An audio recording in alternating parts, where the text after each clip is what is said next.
Live from Television Park, this is Fort Wayne's NBC News at 11. This will only bring up the hate and fire more than ever before. He is a clear and present danger to the nation. So the House has impeached Donald Trump for the second time, but for the first time with Republicans, 10 Republicans crossing the aisle to vote for impeachment. No true supporter of mine could ever threaten or harass their fellow Americans. If you do any of these things, you are not supporting our movement, you're attacking it. Now on Fort Wayne's NBC News at 11, team coverage of President Trump's second impeachment. We'll hear from both sides of the aisle. Specifically, why Indiana Congressman Jim Banks voted not to impeach and whether he thinks the president bears any responsibility for the deadly violence at the Capitol. Good evening, and thank you for being with us tonight. I'm Tom Powell. And I'm Linda Jackson. Tonight, President Trump has become the first U.S. president ever to be impeached twice. As you heard, 10 Republicans voted against him, throwing the spotlight onto the Senate and the possibility of an impeachment trial after the president leaves the White House. NBC's Alice Barr begins our team coverage. Laid upon the table. Tonight, sealed in history, House Speaker Nancy Pelosi signing the document making Donald J. Trump the first American president to be impeached twice. Today, in a bipartisan way, the House demonstrated that no one is above the law. In a single article of impeachment, the president charged with incitement of insurrection for emboldening his supporters before the deadly riots at the U.S. Capitol. The final vote to impeach included every Democrat and 10 Republicans, among them Jamie Herrera Butler. I am not choosing a side, I'm choosing truth. It's the only way to defeat fear. The vast majority of GOP lawmakers still lined up behind President Trump. It's always been about getting the president, no matter what. But Democrats insist the president brought this upon himself. Donald Trump is a living, breathing, impeachable offense. It is what it is. President Trump tonight ignoring the black mark on his legacy while trying to assume the mantle of peacemaker. No true supporter of mine could ever endorse political violence. Meanwhile, the Senate preparing for the possibility of another historic first, the impeachment trial of an ex-president. In Washington, Alice Barr, NBC News. Now, Congressman Jim Banks of Indiana voted against impeachment. Fort Wayne's NBC reporter Louis Tran joins us live to explain why the congressman was firm on that stance. Louis. Congressman Jim Banks made it very clear to me. He says he does not think the impeachment will unite the country. And because of that, he tells me he voted against it. It's laid upon the table. A defining moment in U.S. history.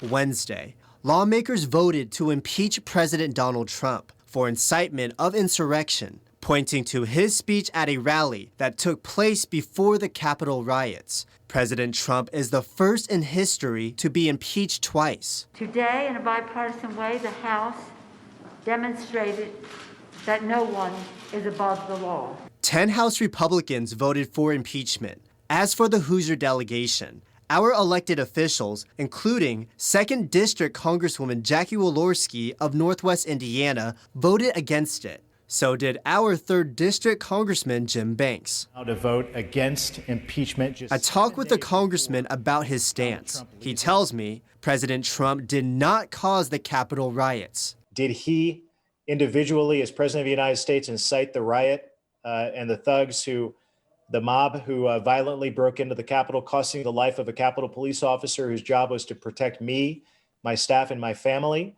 That's a far reach. And because of that, Banks said he voted against the impeachment and says it will only further divide the country. Instead, he offered another solution. Like passing a bipartisan commission to dig into the activities that happened last week and do everything that we can to make sure that something like this never happens again. The congressman did say he wished the president had treated Vice President Mike Pence a bit differently. Has the president been perfect through all of this? No. I wish that the president would have refrained from tweeting lies about Vice President Pence and his ability to unilaterally overturn the election.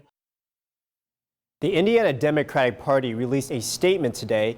It reads in part, quote, It's disturbing to see so many members within the Indiana Republican Party still throw their allegiance toward a president who incites violence and endorses fringe politics that are simply un-American, end quote.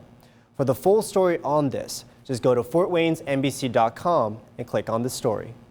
All right, Louis, thank you. Stay with us for continuing coverage of the Capitol chaos. Go to our website, as Louis mentioned, fortwaynesnbc.com. Right now, it's time to focus on the weather forecast in the fort. Tonight, not bad outside as we take a real pretty look at downtown Fort Wayne live. Overall, we had some mild weather today, and a lot of people wondering if that might last much longer. Yeah, I'd like some more sunshine tomorrow, if at all possible. I'm with you, my dear. I'm with you. Let's check in with our chief meteorologist, Chris Daniels, over in the Weather Center. Hi, Chris. It is still mild tonight. In fact, we're looking at these temperatures, 40 degrees tonight, where the normal lows this time of the year in the upper teens. So this is way, way above normal. Sometimes it's hard to remember when the overnight low temperatures are bringing up your monthly average and you see the end of January and you're like, well, I didn't feel that warm. It's because the overnight lows really haven't been that low.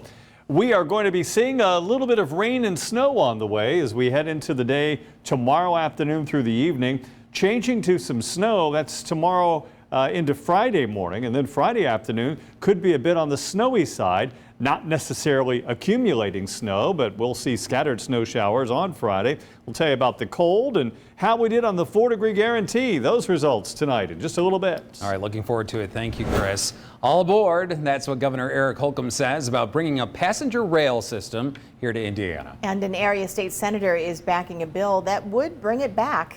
It's something people in the fort, of course, have wanted to see for quite a while now. Fort Wayne's NBC reporter Carly Van Cleve tells us more. Indiana Senator Dennis Cruz proposed the bill that would form a commission to promote a passenger rail system. He says he wants to connect major cities like the fort to the rest of the country, and it would make travel cheaper and easier for so many. We need to increase rail passenger service in Indiana because it's oftentimes less money than an airplane. I'm all aboard. I see it as beneficial. The possibility of a passenger rail system connecting Fort Wayne to the rest of the country by train. All my family and majority of my friends are in Fort Wayne. Nathan Hatfield is from Fort Wayne but lives in Chicago. One of two trains, which one goes to South Bend, which is the South Shore line, and then or I'll take the Amtrak to Waterloo, and that's it. And they're both forever and take hours. He says he doesn't have a car, so when he wants to visit home, someone usually has to pick him up from one train station or drive all the way to Chicago. It means I'd be able to come home more often. It means it would cost less money. It would be easier on everybody involved. From Chicago to Fort Wayne to Columbus, Ohio, and on to Pittsburgh. President of the Northern Indiana Passenger Rail Association, Fred Lanahan, says the bill would connect Fort Wayne to cities all over. So Fort Wayne is the second largest city in Indiana, and it's the largest city in Indiana without passenger rail, and we need it. He says it's efficient and cheaper and would help Fort Wayne grow as a city. We used to be one of the centers of passenger rail service in the country, and now we're down to just 2 or 3 trains a day. That's it. It would just be easier to take that 2-hour drive, via train to Chicago and be able to kind of access more of the world. Lanahan says if the proposed bill is approved by the Senate, members will begin meeting to make plans sometime